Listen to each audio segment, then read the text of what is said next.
अस्सलाम वालेकुम। इस वीडियो के अंदर मैं आपको बताऊंगा कि हम एक्सेल के अंदर रिप्लेस का फार्मूला जो है वो किस तरीके से यूज़ करते हैं और उससे हम लोग का हेल्प लेके जो है वो अपने काम में जो है वो किस तरीके से मदद ले सकते हैं उससे। अच्छा, जिस तरीके से आप देख सकते हैं कि मेरे पास यहाँ पे कुछ टैग्स मौजूद हैं। स्टूडेंट्स की आईडीज़ हो सकती हैं या आप किसी को भी अगर कोई आईडी असाइन कर रहे हैं तो वो अपने यहाँ पे आईडीज़ कुछ असाइन की हुई हैं। अच्छा, अब इसको अगर मैं रिप्लेस करना चाहता हूँ कि जैसे डबल ए है, मैं चाहता हूँ कि नहीं डबल ए नहीं हो बल्कि ये एस ए हो जाए।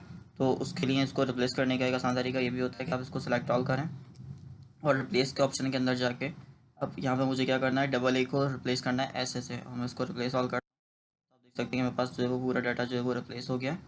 तो इस तरीके से आप इसको रिप्लेस कर सकते हैं, लेकिन अगर आप इसको फार्मूले के थ्रू करना चाहते हैं, मैं इसको कंट्रोल Z कर देता हूँ। अगर आप यही काम फार्मूले के थ्रू करना चाहते हैं तो उसको आप किस तरीके से करेंगे, आप यहाँ पे रिप्लेस का फार्मूला लगाएंगे। मैं रिप्लेस का फार्मूला लगाता हूँ ओल्ड टैक्स, और मतलब जो मेरा टैक्स है मैं उसको सेलेक्ट कर लेता हूँ क्योंकि ये नए टैक्स के अंदर कन्वर्ट हो जाएगा, तो इसलिए इसको ओल्ड टैक्स कह रहा है। तो हमें इसके बाद उसको स्टार्ट नंबर चाहिए कि कहाँ से जो है वो स्टार्ट टैक्स जो है वो रिप्लेस होना स्टार्ट हो। यहाँ पे मैं 1 दे देता हूँ कि 1 से जो है वो टैक्स जो है वो रिप्लेस होना स्टार्ट हो। अच्छा, उसके बाद फिर वो पूछ रहा है कि कितने नंबर ऑफ़ कैरेक्टर्स जो है वो रिप्लेस होने चाहिए, क्योंकि मैं सिर्फ एक ही को कैरेक्टर को रिप्लेस कर रहा हूँ तो सिर्फ मैं यहाँ पे 1 लिख देता हूँ। अच्छा, उसके बाद फिर ये मुझसे पूछा है कि आपका न्यू टेक्स्ट क्या हो, तो न्यू टेक्स्ट जो है मैंने यहाँ पे उसको रेफरेंस दे दिया और मैंने एंटर कर दिया। अभी क्योंकि यहाँ पे कुछ भी नहीं लिखा हुआ तो इसने क्या किया है कि उसको सिर्फ ए कर दिया है और जो मैंने रिप्लेस किया था वो उसने एम्प्टी से उसको रिप्लेस कर दिया। अब अगर मैं यहाँ पे ए लिखता हूँ और एंटर करता हूँ तो आप देख सकते हैं कि जो मेरा टेक्स्ट था वो वापस उसी कंडीशन में आ गया है क्योंकि मैंने ए को ए से ही रिप्लेस कर दिया है। मैं यहाँ पे एस लिखता हूँ तो अभी ये जो मेरा टेक्स्ट है ये एस से रिप्लेस हो गया। अच्छा, इसी तरीके से अगर मैं ये सब पे फॉर्मूला अप्लाई करना चाहता हूँ तो इसके लिए जो मेरा रेफरेंस था मुझे उसको लॉक करना पड़ेगा।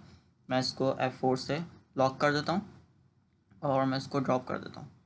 तो आप देख सकते हैं कि जैसे ही मैं यहाँ पे कोई भी अपना जो मेरा वर्ड है मैं उसको चेंज कर रहा हूँ तो मेरा जो पूरा टेक्स्ट है वो उसी के साथ रिप्लेस हो रहा है।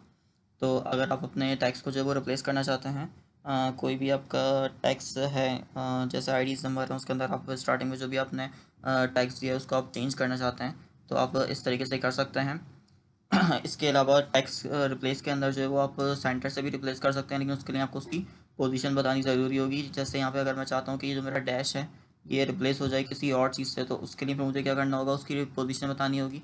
जैसे यहाँ पे जो उसकी पोजीशन है इस वक्त ये थर्ड पोजीशन पर आ रहा है, मुझे यहाँ पे बताना होगा कि थर्ड से जो है वो रिप्लेस होना स्टार्ट हो और कितने नंबर ऑफ करेक्टर एक ही करना है मुझे, एक हो जाए और वो किससे हो वो मैं बता दूंगा। जैसे मैं आपको करके दिखा देता हूँ कि मैंने यहाँ पे रिप्लेस लिखा और रिप्लेस के बाद मैं टेक्स्ट सेलेक्ट कर लेता हूँ और उसके बाद मैं बोलता हूँ कि नंबर थर्ड से ये स्टार्ट हो रहा है रिप्लेस होना।